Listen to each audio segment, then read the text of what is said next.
Okay, so I wanted to talk a little bit about visibility graphics versus object styles. We jumped right into the visibility graphics and started working with it. And so if I come in here and type VB, it brings up the visibility graphics dialog box, and I can go and change the graphic properties of only this view separately. So for example, if I went down to my walls and changed my cut pattern to, let's make this like a solid blue gray, and then I'll make the foreground pattern, how about a crosshatch, and we'll make it black. Okay, click OK, and click OK, and click OK. Then all of the walls that are sectioned in this, every single wall turns that color, right, with that pattern. And so it's interesting, it sees this panel as a wall, which is also very interesting. But anyway, that's what it does. It doesn't affect the other views. Now, if we wanted to have the other views be the same, we could make a view template, right, and apply that. So what we did in the past was, create a view template from view, and we'll name this plan test, and click OK, and click OK. And then if I come in and pick the other two plans that I have, I can apply those template properties to those plans, right? And they will update, but it's still doing it per view. I still have to apply those to the view. Okay, so I'm going to undo that. Now we're going to talk about object styles a little bit. So this is basically the visibility graphics, right, is an instance parameter for each view. So you can change each view individually. And so now what I'm going to do is go to the object style. So this is going to change everything by object, actually by category. So if I go to my Manage tab and go to Object Styles, it'll bring up a dialog box that is similar but different. So you're going to see the categories again, and then you're going to see line weight, which elevation and cut, and line color and line pattern and material.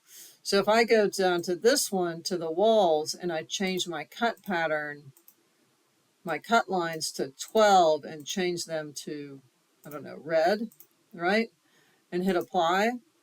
You're going to see every single wall that has not been overridden, right, change to red. So this is by object. So this is kind of like your basic settings. So if I came into here and went to my plan A1 and right clicked and went to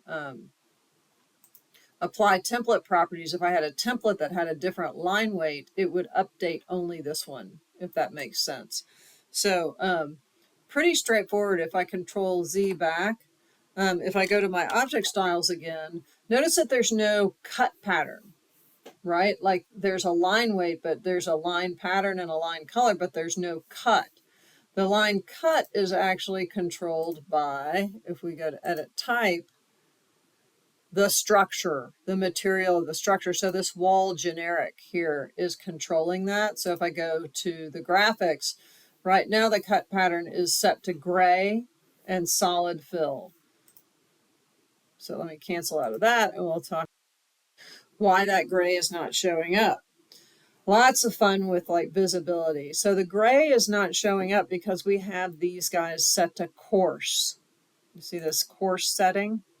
And it doesn't have a fill applied to the coarse setting. So if I pick the wall and go to edit type, you'll see that the coarse scale fill pattern is not set. So if I were to set that to a solid fill and click OK, now they all turn black.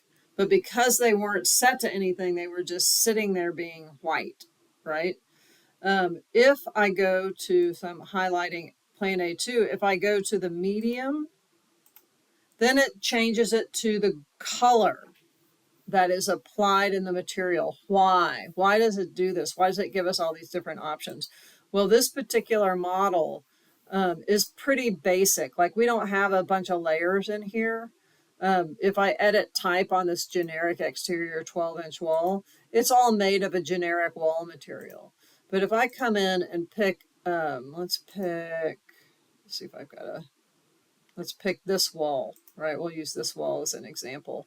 And if I go to the pull down and I pick a more complex constructed wall, so like exterior brick on CMU, man, that gets very complex. So if I edit that type and I edit the structure, it is actually virtualizing what that wall layer looks like, right? So you can see the masonry and the metal flooring, the gyp, and all of those have individual materials applied to them. So if you had that applied, and you didn't want to see that, you could set it to coarse, right? So if I go to coarse, I'll set it to coarse, and then you can set the coarse fill level to whatever you want. But then you would have to do that for every different type of wall. You'd have to go to that edit type. So what happens is, for this particular setting, you can come in and use the visibility graphics to override all of those, right? And just make all of your walls whatever color you want. So if I go into VV, and I'll just select all for right now and override all the cut patterns and make them solid, brick, and click OK and click OK and click OK. Now they all just turn that one color. So it's really more for graphic representation than anything else. I hope that helps explain that process.